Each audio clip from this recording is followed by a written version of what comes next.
Lors de la formation Club Formation Vidéo que j'ai mise en place pendant 1 an, les questions qui sont souvent revenues, et surtout la question, c'est par où commencer?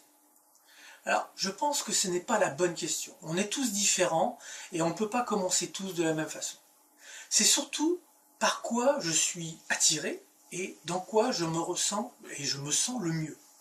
Je vais prendre l'exemple, se filmer derrière l'écran en créant un tutoriel par exemple, eh bien faites le test.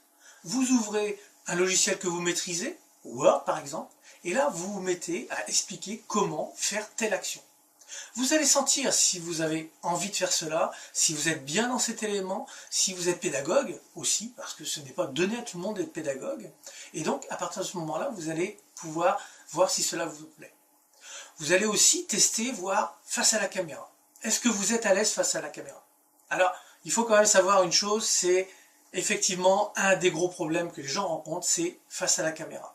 Tout d'abord, ils sont bloqués par quelque chose qui est assez étrange, mais qui pourtant, d'un côté, est fabuleux, parce que ça nous permet de savoir, et de l'autre, ça nous bloque. Alors c'est quoi? C'est cette fameuse petite lumière rouge qu'il y a sur les caméras. Alors, pourquoi c'est fabuleux? Parce que quand cette lumière rouge est allumée, on sait que la caméra fonctionne. Donc, que l'on est enregistré. Mais son gros problème, c'est que quand on voit cette lumière rouge, eh bien, cela bloque les gens et cela bloque le fonctionnement du cerveau. C'est assez fabuleux comme chose. Alors, bien sûr, on s'y habitue, hein, c'est vraiment quelque chose sur lequel, maintenant, je n'y prête même plus attention. Je dirais presque que je passe mon temps à fixer cette lumière rouge. Mais comme tout le monde, au départ, eh bien, je n'ai pas été bien à l'aise. Mais c'est comment je me ressens face à cette caméra. Est-ce que je suis dans mon élément? Est-ce que j'aime improviser? Est-ce que j'aime parler? Voilà, donc ça c'est une autre chose.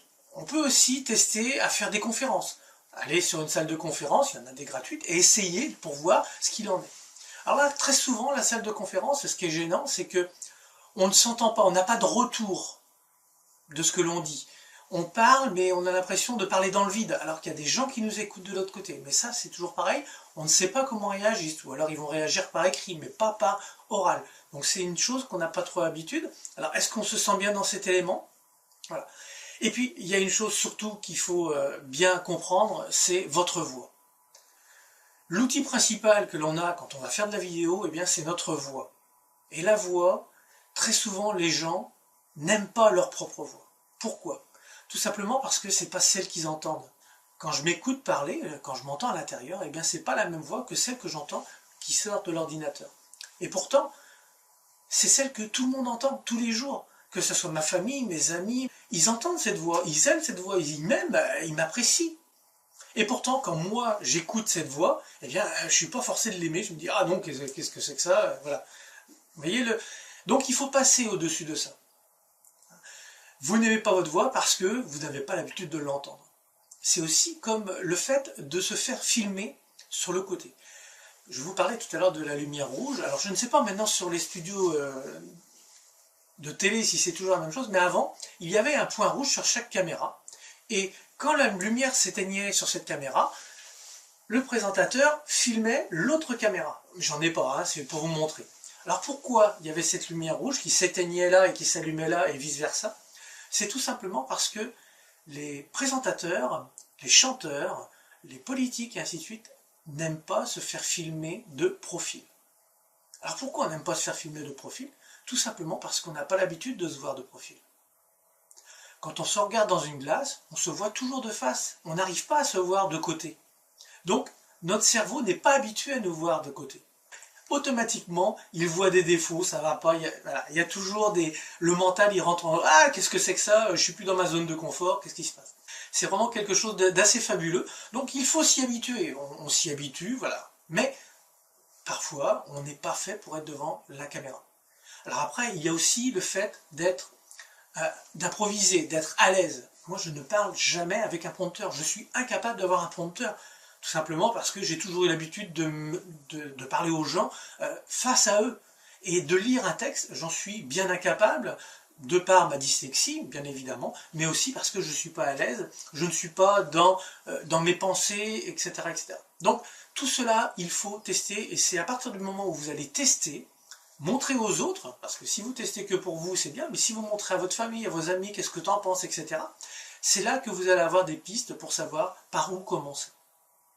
Mais nous allons voir aussi qu'il y a d'autres domaines par où il faut commencer, et souvent les gens oublient de passer par ce domaine. Pourtant, quand on fait un film, eh bien, à chaque fois, on passe par cette étape qui est une étape indispensable.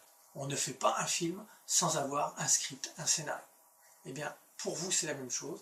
Vous ne pouvez pas faire une vidéo, que ce soit face à la caméra ou face à l'écran en expliquant une vidéo tutoriel sans avoir un script, quelque chose de monté. Alors après, on peut improviser si on a des grandes lignes, mais on a au minimum les grandes lignes.